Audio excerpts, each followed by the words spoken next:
Hola, buenas noches a todos, bienvenidos de nuevo a este pequeño rincón del cinéfilo y muchísimas gracias por escucharme. Antes de entrar en materia en lo que respecta a la encuesta que os puse hace muy poquitos días en la pestaña de comunidad y en la que os di a elegir entre 4 grandes directores tanto del cine moderno como con el cine contemporáneo, encuesta que yo creo que se puede ya dar por cerrada, vamos a continuar con el ciclo de películas que dirigió Roger Corman en los años 60 dedicadas a los relatos de Edgar Allan Poe. Y después del gran éxito que hubo con El hundimiento o La caída de la casa Usher en 1960, protagonizada por el combustible Vincent Price, un año después Roger Corman decidió, junto con la productora, con la American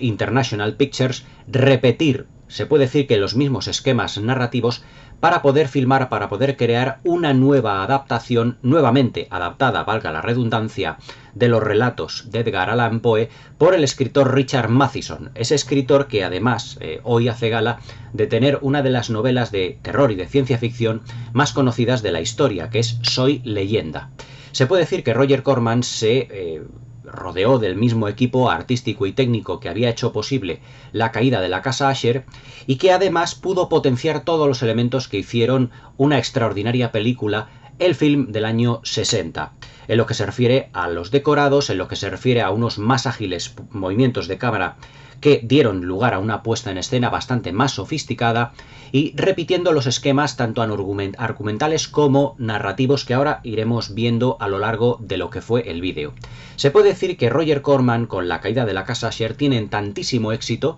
que, como en otros ejemplos de la historia del cine, como los ejemplos de la Hammer o de la Universal, en lo que al horror gótico se refiere, Roger Corman quiso ir sobre seguro. Es decir, volvió a repetir el mismo esquema artístico y argumental, como ahora vamos a discernir y como vamos a destripar a lo largo del vídeo, para no poder salirse de ese guión que había ya tenido éxito y cuya iconografía, cuya puesta en escena, cuyo desarrollo y en el que todos los elementos habían conjugado de una manera tan perfecta, por así decirlo, dándonos una de las grandes joyas del horror gótico, para crear o para poder casi plagiar esta película, convirtiéndola en algo completamente distinto. Convirtiéndola en algo totalmente distinto porque todos los elementos escenográficos, interpretativos, artísticos, se potenciaron debido, digamos, a un presupuesto todavía muchísimo mayor. La película que vamos a comentar esta noche y que es una de las grandes joyas del horror gótico y sobre todo podríamos decir que es la más conocida, no a lo mejor puede ser que no la mejor,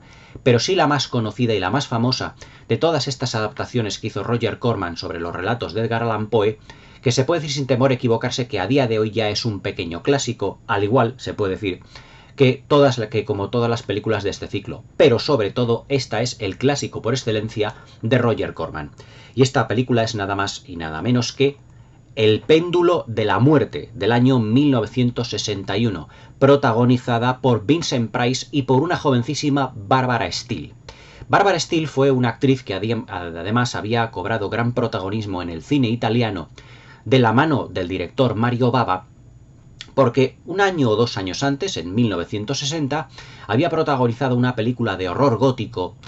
absolutamente absorbente, de una atmósfera realmente fantástica. Es una de mis películas favoritas del horror gótico, muy deudora de las películas de la Hammer, filmada en un prodigioso blanco y negro, que fue La máscara del demonio, y en el que Barbara Steele se puede decir que hace como 2 papeles en uno. Su presencia con un físico arrebatador, muy voluptuosa, pero a la vez con una mirada muy enigmática, hacían de ella un personaje absolutamente incuestionable para todo lo que iba a ser la nueva oleada del horror gótico, iniciada por la Hammer en 1956-57 con La maldición de Frankenstein. Evidentemente, pues después de ver La máscara del demonio, a Roger Corman no le quedó otra que contratar a Barbara Steele como gancho comercial para su nueva ola de películas de horror gótico, como fueron estas adaptaciones basadas en los relatos de Edgar Allan Poe, y que le propuso protagonizar junto a Vincent Price una de estas adaptaciones. Barbara Steele en un momento dado pues tuvo una cierta, por así decirlo, vamos así decirlo, como negativa ante Roger Corman para poder protagonizar esta película, porque lo que era el gótico italiano o gótico europeo, en contraste con lo que era el gótico norteamericano, era completamente distinto. Me explico. El gótico europeo lo que se refiere a las películas como por ejemplo las de Mario Bava, sin ir más lejos La Máscara del Demonio, o las películas de la Hammer, siempre tenían cierto aire un poco teatral en lo que era su puesta en escena, en lo que era por ejemplo los encuadres, la proximidad entre los protagonistas, el modo en el que estaban enfocados los personajes, digamos que era una mayor, vamos así decirlo, pureza narrativa y dramática en lo que se refiere a cómo se enfocan los personajes. Lo que es el cine americano, el horror gótico americano, tenía más una puesta en escena, digamos, en lo que a interpretación de personajes se refiere más exagerada. Acordaos, por ejemplo, del Drácula que interpretó Bela Lugosi o de la criatura de Boris Karloff. Es decir, eran criaturas dentro del horror gótico algo más exageradas. Y claro, una dirección artística y una puesta en escena mucho más recargadas. Entonces, para poder convencerla realmente, Roger Corman lo que ideó fue lo siguiente. Aplicar más el presupuesto en lo que se refiere a los decorados muchos más amplios, mucho más grandes, como los que tuvo el lujo de participar Barbara Steele en La Máscara del Demonio. Es decir, que ya no serían solo esos pasadizos, esas salas tan recargadas en lo que se refiere en la caída de la casa Asher a lo que eran, ¿cómo os los diría yo? Pues los candelabros, lo que son las telarañas, lo que eran, por ejemplo, las mesas, las sillas, es decir, esa iconografía tan característica del horror gótico, sino que para Barbara Steele y para poder participar ella en la producción tenía que darle un aire más estilizado. Y evidentemente en la puesta en escena, en la dirección artística, Roger Corman se esmeró mucho para que Barbara Steele estuviese mucho más cómoda en lo que se refiere al rodaje de la misma. Si comparáis, por ejemplo, lo que son los decorados de la casa Asher con los decorados del castillo en donde se desarrolla la acción, que ahora hablaremos del argumento, como es costumbre aquí en el canal, los decorados son muchísimo más grandes, más amplios, evidentemente empleó más presupuesto, y en el que Barbara Steele pudiese, digamos, estar más cómoda respecto de la puesta en escena y respecto de la dirección artística de películas anteriores. Los decorados y la cámara se van moviendo de una manera, digamos, mucho más suave, más estudiada. Si os acordáis, en la casa Asher los movimientos de cámara eran más bruscos, sobre todo en lo que se refiere al personaje, por ejemplo, de Roderick Asher, al personaje de Vincent Price. Pero en esta película se puede decir que la cámara se mueve de una manera mucho más elegante. Podríamos decir que El péndulo de la muerte es la película de horror gótico más europeizada que tiene el ciclo Roger Corman basada en relatos de Edgar Allan Poe. Pero yo creo que todo fue por la influencia de una Barbara Steele que evidentemente venía de un estilizamiento en las formas y en las maneras de las de Mario Bava, sin ir más lejos. Por eso se puede decir que El péndulo de la muerte, no sé si a lo mejor gracias a Barbara Steele, pero sí gracias a esa colaboración que tuvo con Roger Corman, El péndulo de la muerte es la película más elegante, más europeizada y con una puesta en escena, digamos, más depurada de todas las películas que Roger Corman hizo basándose en relatos de Edgar Allan Poe. En ese sentido, El péndulo de la muerte es una película mucho más estilizada. Es una película técnicamente, podríamos decir que menos de montaje. ¿Por qué? Pues porque la cámara se va moviendo, creando los ambientes del castillo donde se va a producir toda la acción, digamos, menos cortes de cámara. Es decir, tiene menos planos contraplanos, tiene secuencias donde los personajes se mueven muy ampliamente dentro del plano gracias al tamaño que tienen los decorados, que son muchísimo más grandes. Es decir, es una película, digamos, con una profundidad de campo y con una puesta en escena, es decir, la relación que existe entre los personajes, de cómo se van moviendo en lo que son los decorados, la interacción con los mismos, con la iconografía, más al estilo de la elegancia del cine europeo. Por eso yo creo que El péndulo de la muerte es una película más europeizada y que la crítica internacional la trató muchísimo mejor dentro de las películas del ciclo de Edgar Allan Poe, basadas en relatos de Edgar Allan Poe dirigidas por Roger Corman. Yo creo que es esta, junto con La máscara de la muerte roja, si mal no recuerdo, la que mejor la crítica trató de todas las que filmó Roger Corman de este estilo. Además tenemos, evidentemente, nuevamente la presencia de Vincent Price, que yo creo que en esta película ya no solo hace el papel de un personaje tan hierático como podía ser en la casa Asher, sino que aquí hace un papel más dramático y se puede decir que no es el villano de la función. Porque la película, digamos que si nos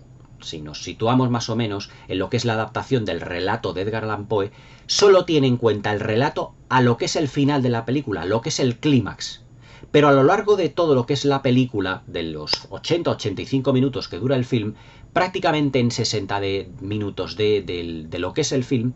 vamos a ser testigos de una gran trama, en la que vamos a tener una serie de giros argumentales y en el que los personajes se puede decir que no son lo que parecen. Roger Corman, respecto del argumento de la caída de la casa Usher, lo que nos va a brindar en esta película van a ser giros argumentales y sobre todo un interesantísimo juego de falsas apariencias. Me explico. Entrando ya en materia dentro de lo que es el argumento, se puede decir, como os he dicho al principio del vídeo, que la película empieza exactamente igual que como empezaba la caída de la casa Usher. Es decir, un personaje desconocido para el público viaja a un caserón, en donde está Vincent Price, y en donde se puede decir que va a intentar recuperar a una mujer que está a punto de fallecer. En este caso, en el péndulo de la muerte, el personaje viene para dar o para que le den explicaciones de por qué su hermana ha fallecido en trágicas y misteriosas circunstancias. Sin embargo, en la casa Usher, la mujer, la chica, hermana del protagonista, es un personaje, se puede decir que no ha fallecido, pero que prácticamente está a punto de hacerlo. Es decir, la gran diferencia que hay entre las dos es que el personaje de la chica en la película se puede decir que ya ha fallecido y que el protagonista viene a pedir explicaciones a su marido, a Vincent Price, del por qué ha fallecido, de esa misteriosa muerte que engloba a lo que es el cúmulo de personajes dentro de un castillo. En el péndulo de la muerte no vamos a tener una casa victoriana como si tuvimos en la casa Usher, sino que vamos a tener un castillo gótico. Y aquí es donde Roger Corman se va a lucir ampliamente en lo que es la exposición de lo que es la escenografía gótica. La caída de la casa Usher, y fijaos que voy a establecer muchos paralelismos, era más de ambientación más hammeriana, porque en las películas de la Hammer tenemos más castillos pero que parecen más mansiones. Sin embargo, aquí vamos a tener un gigantesco castillo y además con algunas secuencias de transición que luego retomaría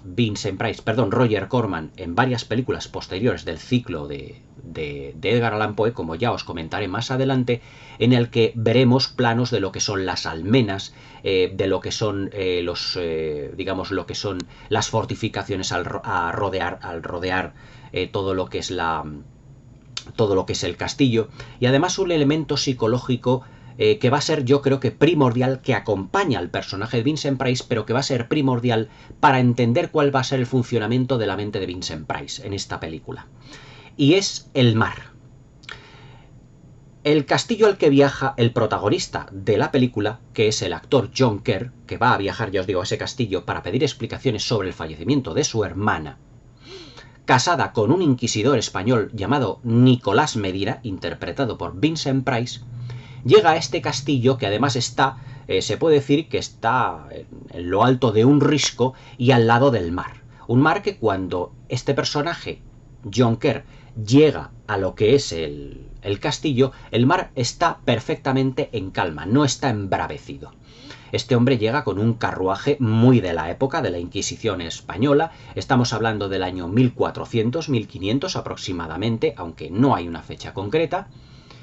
Y este señor, cuando llega al castillo, que está habitado por el personaje de Vincent Price y por su hermana, la actriz Luana Anders, dice: lo único que vengo a ver en este castillo es por qué, o a pedir explicaciones del fallecimiento de mi hermana y por qué murió.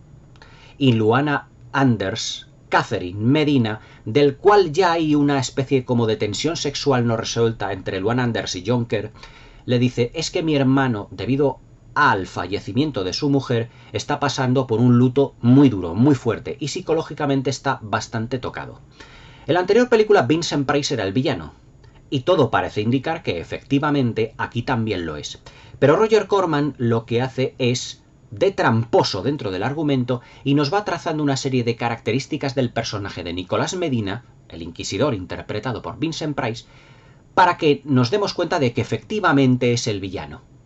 Atención al tour, por así decirlo, que le hace Vincent Price, Nicolás Medina, al personaje de John Kerr dentro de lo que es el castillo. El personaje John Kerr, que interpreta un personaje denominado James Barnard, inglés. le enseña todas las estancias del castillo, evidentemente todas de un gótico exacerbado, y también, en parte, una sala de tortura. Atención a este punto de la película porque la sala de tortura va a tener una gran importancia dentro de lo que va a ser el devenir de los acontecimientos. Y nos enteramos de que Nicolás Medina, Vincent Price, vive completamente atormentado por dos acontecimientos muy fuertes, que son el fallecimiento de su mujer, el personaje de Barbara Steele, y también la influencia, tanto en la vida como en la muerte, que tuvo su padre, también inquisidor, mucho más fuerte, llamado Sebastián Medina. Sebastián Medina, aparte, en un flashback, nos enteraremos de que ajustició a su mujer, la madre de Vincent Price, y a su amante, que era su hermano,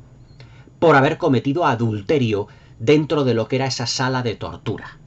Y que el pequeño Nicolás, a modo de flashback, nos cuenta de que él está obsesionado y traumatizado por haber visto a su madre torturada y empalada por parte del padre. Es decir, que aquí ya es cuando Roger Corman, en esta secuencia, va poniendo, digamos, los pilares de lo que va a ser, digamos, el juego psicológico y parapsicológico dentro de lo que es la película. Porque el personaje de Nicolás Medina, completamente atormentado, Vincent Price, nuevamente en una de sus prodigiosas interpretaciones, algunos dirán demasiado teatrales, yo diría fascinantes, en cómo enfoca siempre su personaje, digamos que va a perder prácticamente como la razón. Se obsesionará por completo por el fallecimiento de su mujer. Y eso que James Barnard, el personaje de John Kerr, que interpreta al actor John Kerr, le va constantemente a instigar del por qué falleció su mujer. Pero claro, es un gigantesco complot entre lo que va a ser el personaje de Barbara Steele y un amigo doctor de Nicolás Medina. Y como dirían el 1, 2, 3, hasta aquí puedo leer. John Kerr, el personaje, James Barnard, inglés, el personaje del principio de la película, insiste en ver cómo, o enterarse de cómo falleció realmente su hermana, mujer de Nicolás Medina, del personaje de Vincent Price. Y entonces aquí se empieza un gigantesco complot en contra de Nicolás Medina para volverle completamente loco. Y Roger Corman tira de elementos góticos y parapsicológicos para que su mente se vuelva completamente desquiciada. Susurros, voces en la oscuridad, presencias fantasmales que el personaje de John Kerr, el inglés que ha venido al castillo de los Medina, también quiere él realmente saber qué es lo que está pasando. Y en uno de los momentos cumbre de la película pide ver el cadáver de su hermana. Porque Nicolás Medina está, por así decirlo, volviéndose completamente loco. ¿Y qué es lo que ocurre? ¿Cuáles son esas voces que está oyendo él en mitad del castillo y que corresponden al personaje de su mujer, de Barbara Steele? Entonces, lo que hacen el médico, Catherine Medina, Nicolás Medina y James Barnard es irse a la cripta donde está enterrada el personaje de Barbara Steele, hermana de James Barnard, mujer de Nicolás Medina. Cuando abren la tapa, ven a una especie de cadáver con unas garras completamente afiladas, creyendo de que habían sido enterrada muerta. Nuevamente con esto volvemos a los mismos esquemas narrativos que en la caída de la casa Usher. Cuando Vincent Price intencionadamente, en esta película no lo hace, pero en esta intencionadamente entierra a su mujer viva, como si hubiese tenido un episodio de catalepsia. Por lo tanto, se puede decir que el espíritu de la catalepsia vuelve a estar presente aquí en el péndulo de la muerte. Pero no es que su mujer hubiese fallecido de una manera cataléptica, solo que empieza a dar de lado a Nicolás Medina, también en una serie de flashbacks, indicándole que ya no quiere continuar con él. Nicolás, que había estado completamente enamorado de su mujer, se puede decir que pierde completamente la razón. Y en esa pérdida de la razón es invadido por el espíritu de su padre, por el espíritu de ese gigantesco inquisidor que fue Sebastián Medina, interpretado también por él mismo. También dentro de lo que es la iconografía de la película, se puede decir que, si os acordáis de los cuadros que estaban en la caída de la casa Usher, que eran esos cuadros que estaban en las paredes y que tenían una presencia, unas miradas realmente terroríficas, los cuadros son otro elemento importantísimo dentro de lo que es el péndulo de la muerte. porque los cuadros van a reflejar, digamos, las obsesiones que tiene Vincent Price. Las obsesiones porque son Barbara Steele, es decir, su mujer, y también Sebastián Medina, su padre. Y constantemente Nicolás está observando esos retratos porque son los que le influencian por completo. Nicolás Medina, Vincent Price, vive locamente enamorado de su mujer y su pérdida se puede decir que le vuelve completamente loco, le vuelve depresivo, le ofusca, le está constantemente instigando psicológicamente. Pero la presencia del padre, por ese trauma que tuvo de pequeño, también va a ser determinante dentro de lo que es el final y dentro de lo que es el clímax de la película. El giro argumental que tiene el péndulo de la muerte es absolutamente inesperado, ya que dentro de lo que es el cine de horror gótico, yo se puede decir que poquitas veces, por no decir ninguna, no he visto unos giros argumentales tan sumamente fuertes dentro de lo que han sido las tramas de las películas de horror gótico. Hombre, si pudiésemos decir alguna, muy famosos son los giros argumentales que se producen, por ejemplo, en el Psicosis de Alfred Hitchcock. Pero Psicosis no se puede decir que sea una película de época, como este film, y tampoco se puede decir que sea una película de horror gótico, ni muchísimo menos. Pero para darle ese toque de originalidad, Roger Corman lo que construye es un relato en donde, como os he dicho al principio del vídeo, lo que funcionan son las falsas apariencias. También se pueden establecer ya no solo paralelismos con la caída de la casa Asher, sino también sé que se pueden establecer como segundas parejas dentro de lo que es este entramado de personajes. En la caída de la casa Asher no teníamos como una segunda historia de amor. Sin embargo, entre el personaje de James Barnard, interpretado por John Kerr, y el personaje interpretado por Luana Anders, que interpreta a la hermana de Nicolás Medina, Catherine Medina, se establece como una especie de tensión sexual no resuelta o de enamoramiento entre ellos que va a ser fundamental hacia el final de la película. Y es que cuando el personaje ya de Vincent Price, el personaje de Nicolás, que perderá por completo la razón debido a ese giro argumental que no voy a contar, pierde por completo la razón, es como invadido por la mente y la presencia del padre y llevará al personaje de James Barnard, al personaje de John Kerr, hasta su famoso péndulo de la muerte, que será una sala que es anexa a lo que es la sala de tortura que tenía Sebastián Medina, el padre, pero decorada de una manera completamente terrorífica y hasta cierto punto os voy a decir que psicodélica. Me explico. Cuando Vincent Price al principio de la película le va a presentar Luana Anders Catherine al personaje de John Kerr, Vincent Price, Nicolás Medina, está cerrando un portón metálico diciendo: esta sala solo puedo entrar yo. Y es una sala que además todo lo que son el aparataje que tiene que estar constantemente poniéndose a punto. Lo que va a poner a punto es un gigantesco péndulo que él mismo manejará. Y al final de la película, cuando, por ese acontecimiento que no os voy a contar, Nicolás Medina pierde la razón y además es como poseído por el espíritu del padre, porque ahí yo creo que Roger Corman juega bastante a la ambigüedad. Es decir, es Nicolás Medina poseído por el espíritu de Sebastián Medina, de su padre, el gran inquisidor, o pierde Nicolás Medina la razón creyéndose él directamente el padre. Ahí lo dejo, y ese toque de ambigüedad es absolutamente genial por parte de Roger Corman. Y vamos a asistir a una de las piezas clave, a una escena que es una de las piezas clave dentro de lo que es el horror gótico, dentro de lo que es la historia del cine. Vincent Price, dentro de su locura o de su posesión, se ataviará con un manto que le cubrirá por completo la cabeza, no el rostro, y también el cuerpo con un manto completamente de color negro. Ante un James Barnard que le ha dejado inconsciente, le atará en un potro de tortura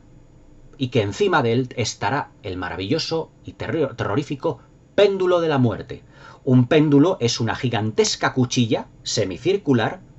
que a cada paso, cada oscilación, va descendiendo pocos milímetros desde una determinada altura,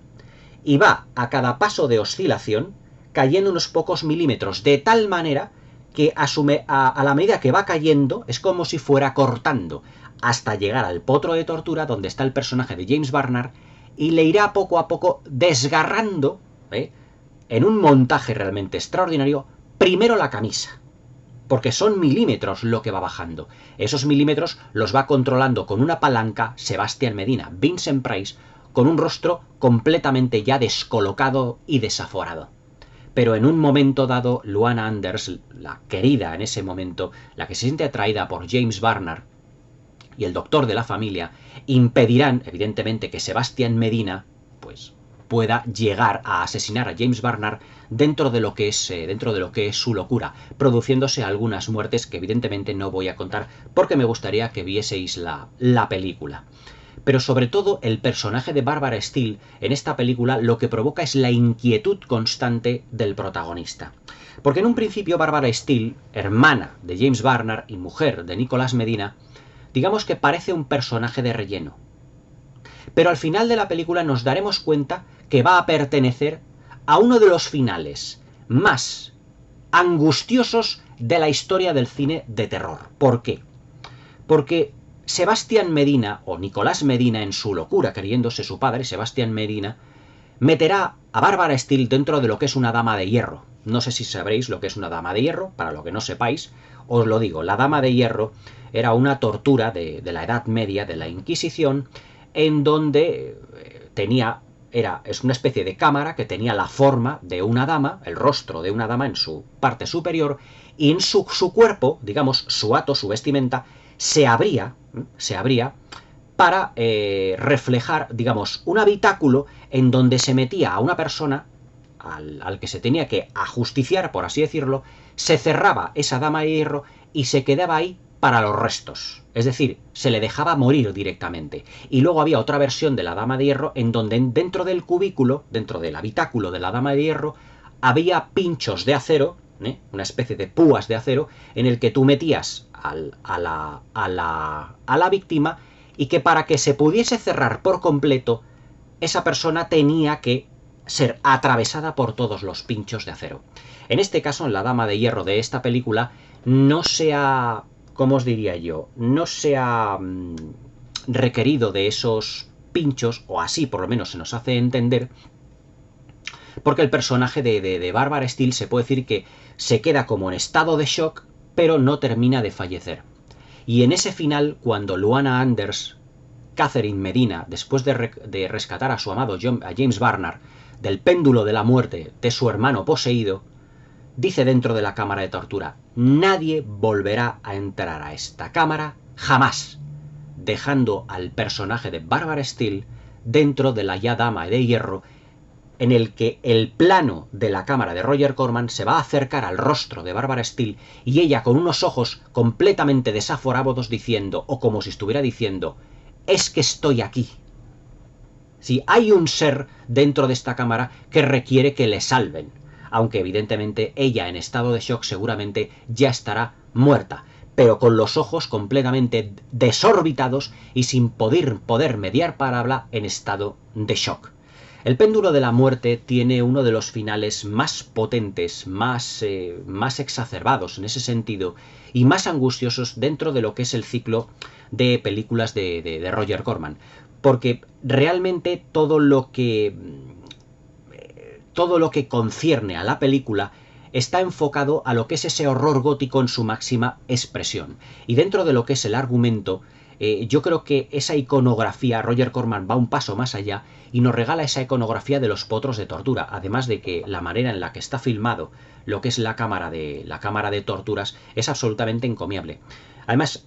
salvando las distancias, a mí me recuerda en elegancia, por ejemplo, cuando James Whale, en el Doctor Frankenstein o en La novia Frankenstein, cómo filma con los personajes el interior de lo que es su laboratorio. Es decir, no se puede sacar prácticamente más jugo a lo que es ese laboratorio, enfocado además con una fotografía como un estilo como muy a lo vertical,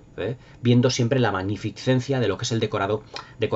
expresionista en ese estilo. Pero Roger Corman yo creo que hace como un pequeño homenaje a ese James Whale dentro de su laboratorio, en este caso dentro de una cámara de tortura. Y lo que hace es filmar a un Vincent Price cómo nos va describiendo todos los adminículos, todo lo que son los elementos de tortura, y claro, él va viviendo, en ese momento, con su brillante interpretación, va viviendo todo lo todas las vidas que esos potros de tortura dejaron y todos esos elementos de tortura de la Inquisición.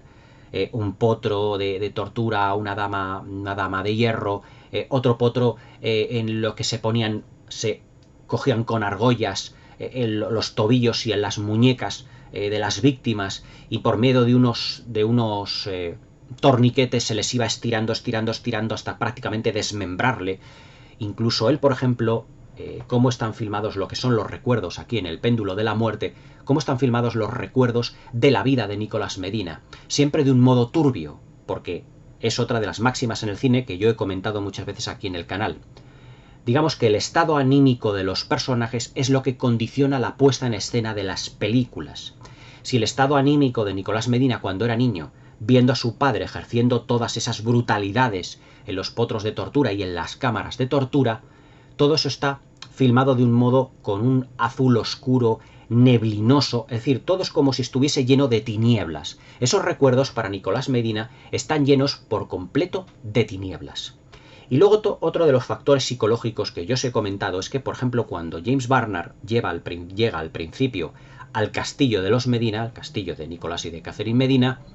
el mar, porque está todo filmado de una manera muy fantástica,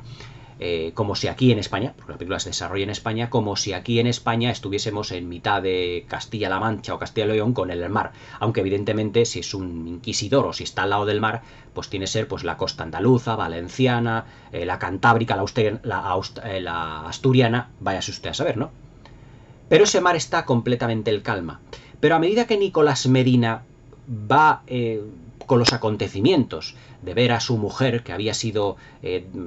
enterrada viva, y dicho por su médico, fue enterrada muerta, pero que no sabía que estaba viva, él, a medida que va perdiendo la razón por completo, el mar va cobrando, si os dais cuenta, una especie como de embravecimiento, se va picando un poco el mar. Y al final de la película, cuando Nicolás Medina ha perdido por completo la razón, transformándose en su padre, el gran inquisidor Sebastián Medina, el mar está completamente picado, está embravecido, incluso ha cambiado de color, hay truenos, hay relámpagos. Es decir, Roger Corman en la puesta en escena de esta película asocia lo que es la calma del mar con la calma de la mente de Nicolás Medina, de Vincent Price. O sea, es decir, una muy interesante comparación. También al hablar del péndulo de la muerte, evidentemente tenemos que hablar de las interpretaciones. Vincent Price hace una interpretación, digamos que no tan exagerada como en la de la caída de la casa Usher, con esos gestos cuando no tenía la casa o cuando le gritaban que ponía las manos así, de actitud bastante teatral, pero aquí la interpretación de Vincent Price es más cinematográfica. Vamos a tener, evidentemente, los mismos desmanes, los mismos ademanes, las mismas posturas, las mismas miradas exageradas de Vincent Price, pero eso sí, ya no de un personaje como el de en la caída de la casa Usher, que quería vivir recluido por completo y que no quería que le perturbaran en absoluto. Este personaje es radicalmente opuesto, aunque la interpretación sea parecida. El personaje está dispuesto a saber qué es lo que le ocurrió a su hermana, mejor dicho, qué es lo que le ocurrió a su mujer, de la cual estaba tremendamente enamorada, pero sobre todo es un personaje con una gran sensibilidad a todo todos los acontecimientos que hay alrededor. No es el personaje duro, turbio, cuyo corazón es de piedra, el de la casa que hacía Roderick Usher, sino que aquí es muchísimo más sensible. Pero eso sí, atención a las miradas de desconcierto que tiene Vincent Price cuando James Barnard, interpretado por John Kerr, le dice: es que usted es realmente el culpable de la muerte de mi mujer. ¿Qué estaba haciendo aquí? Hay un pasadizo secreto en esta habitación. Pudo haberse ido a la otra, haberla destruido. Y claro, el rostro que tiene Vincent Price, la mirada de desconcierto que pone, porque él no ha sido, es todo un complot alrededor de su persona, es lo que le va volviendo poco a poco completamente loco. Es decir, tiene una sensibilidad muy grande. Pasamos del Roderick Usher, de ese corazón duro e implacable,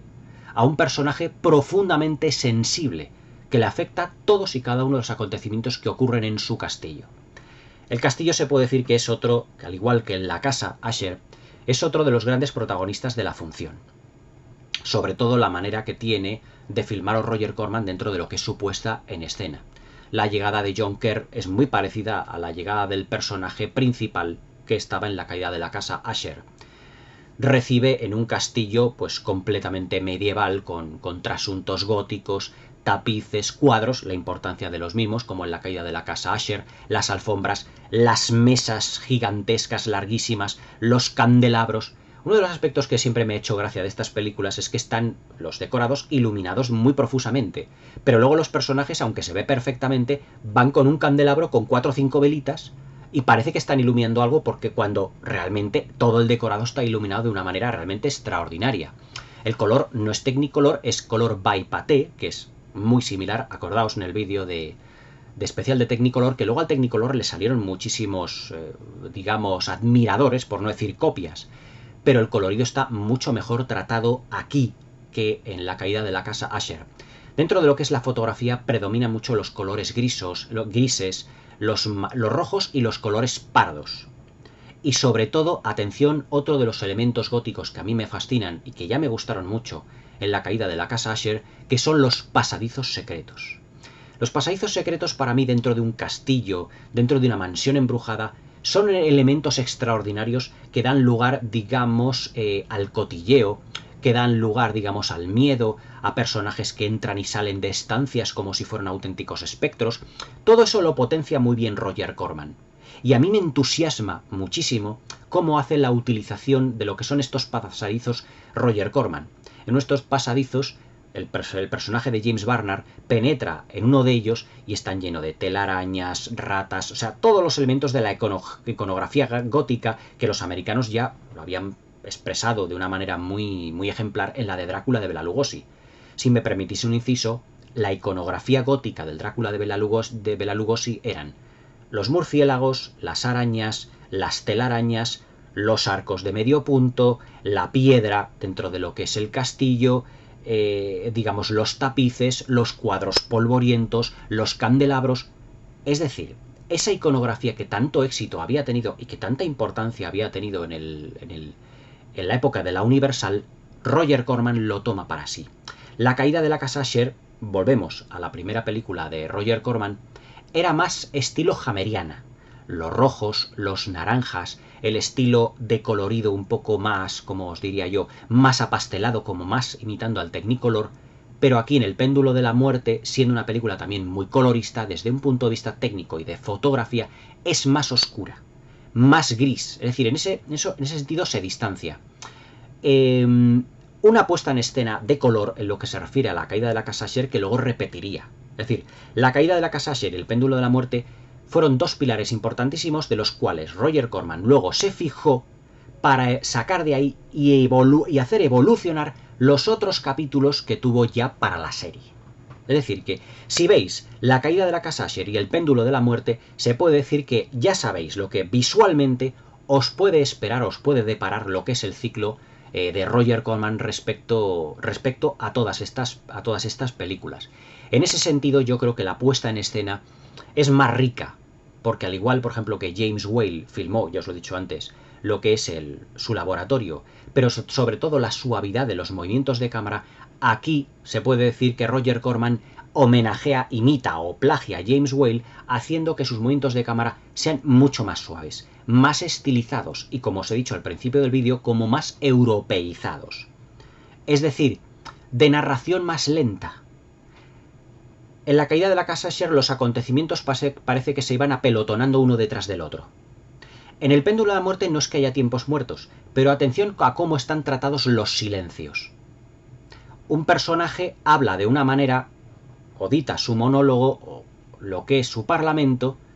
y hay un pequeño espacio de tiempo hasta que el interlocutor, hasta que la otra persona, el otro protagonista, le da respuesta, le da feedback. Es decir, que los espacios se respetan, los silencios entre pregunta y respuesta y entre diálogos. Porque como hay además una trama encubierta, los personajes tienen que pensarse mucho qué es lo que van a decir. Porque la presencia de James Barnard se puede decir que es prácticamente, les ha pillado a todos por sorpresa. Y tienen que ir los personajes incluidos en ese complot, tienen que ir un poco como estableciendo o improvisando las acciones y lo que van a ir diciendo a lo largo de lo que es el relato. Es decir, El péndulo de la muerte no es una película solo de horror gótico. Es una película de conspiraciones. Es una película en la que también no se renuncia a los elementos góticos. No se renuncia a los pasadizos secretos, al protagonismo de la puesta en escena de lo que es el castillo, a las presencias fantasmales, a los gritos y a los susurros de supuestos fantasmas. No se renuncia, digamos, a los personajes con falsas apariencias, no se renuncia a las interpretaciones un tanto exageradas. Y sobre todo ello no se renuncia nuevamente a una banda sonora de Les Baxter, un compositor con una partitura muy de corte clásico, con presencia de violines, para acentuar mucho más el dramatismo de esa caída a los infiernos que tiene Nicolás Medina a lo largo de toda la película. Y también para acentuar, digamos, el tono de cierto lirismo que ha tenido el horror gótico a lo largo de su historia. Lirismo que, nuevamente, James Whale acentuó mucho en la película de 1931, El Doctor Frankenstein, la primera, la de Boris Karloff y Colin Clive. Ese cierto lirismo en los personajes, esa cierta educación que destilan todos ellos, que no se exaltan en ningún momento, pero que van diciendo verdades y que esas verdades se clavan como puñales en sus interlocutores, es marca de la fábrica del horror gótico, es decir, la elegancia de la puesta en escena, la elegancia de cómo se hablan los personajes los unos a los otros, sin perder para nada los estribos, pero diciendo las cosas tal y como son. Eso se convertiría nuevamente en marca de fábrica del cíclope dirigido por Roger Corman. El péndulo de la muerte, para mí, este fantástico film es una de las obras cumbre del horror gótico ya de todos los tiempos. Un clásico atemporal y además una película que sin llegar a ser una obra maestra, porque yo creo que, aparte de homenajear el cine europeo, yo creo que Roger Corman también tendría que haber, por ejemplo, europeizado al resto de personajes y no darle a lo mejor un tratamiento europeizado o ciertamente exquisito al personaje de Barbara Steele, sino que a todos por igual, aunque yo creo que Vincent Price no hubiese renunciado nunca a su interpretación tan exagerada pero tan fascinante que siempre hizo de él, digamos, ese actor de horror gótico tan inquietante pero sobre todo tan fascinante en todas y cada una de sus interpretaciones. Nuevamente con El péndulo de la muerte, Roger Corman, Vincent Price y la American International Pictures tuvieron un éxito absolutamente demoledor, mucho más alto que el que habían tenido con La caída de la casa Usher, y que eso supuso, además, que pudiera seguir con el ciclo. La siguiente película, creo que fue La obsesión o Historias de terror. Lo tengo que mirar porque las tengo todas en Blu-ray, a ver cómo cronológicamente van cayendo, en el sentido de que las voy a comentar, digamos, desde la más antigua a la más moderna. Y iremos viendo cómo van evolucionando todos estos aspectos que, ya os digo, Roger Corman sentó las bases en La caída de la casa Usher. Llegado al péndulo de la muerte, lo evolucionó a un horror gótico más exacerbado, con cierto toque y tono europeizado para más... vamos así decirlo, para que su obra fuera un poco más elegante, más europeizada y de cara a poder venderla a un mercado que no fueran solo los Estados Unidos. Es decir, Roger Corman ya, sus productos de serie B ya pudiesen desarrollarse, digamos, en un modo más comercialmente hacia el exterior, más vendibles hacia el exterior. Y ya que con esta película se marcó pues uno de los grandes hitos de lo que fue la historia del horror gótico dentro de los años 70 y una de las inolvidables interpretaciones también nuevamente del grandísimo actor que fue Vincent Price, que tantas veces ha sido homenajeado incluso por parte de Tim Burton, sin ir más lejos, en Eduardo Manos Tijeras. El péndulo de la muerte, ya para concluir y en resumen, es un gran clásico de lo que es el horror gótico, con unos giros argumentales muy interesantes que poco o nada tienen que ver con lo que es el horror gótico, pero que Roger Corman nuevamente no renuncia a poder desarrollar todo lo que son los elementos del horror gótico de una manera exacerbada. Los castillos, los pasadizos secretos, las criptas, los cementerios, los túneles, los cadáveres, los susurros, las presencias fantasmales y todo eso dentro de un gran complot, con un gran giro psicológico y con un clímax absolutamente demoledor. Y nuevamente con la magnífica presencia de Barbara Steele, venida de La máscara del demonio, que la tenéis aquí comentada en el canal, y del gran Vincent Price. Todo ello en 1961. El péndulo de la muerte es un clásico del horror gótico que espero que podáis ver y que me podáis comentar aquí en la caja de comentarios. Darme un like, espero que os suscribáis al canal, eso me ayudará mucho. Darle un toque a la campanita para que no os perdáis ninguno de mis nuevos vídeos. Espero que podáis ver esta joyita que es El péndulo de la muerte. Espero que paséis una buena velada y hasta mañana.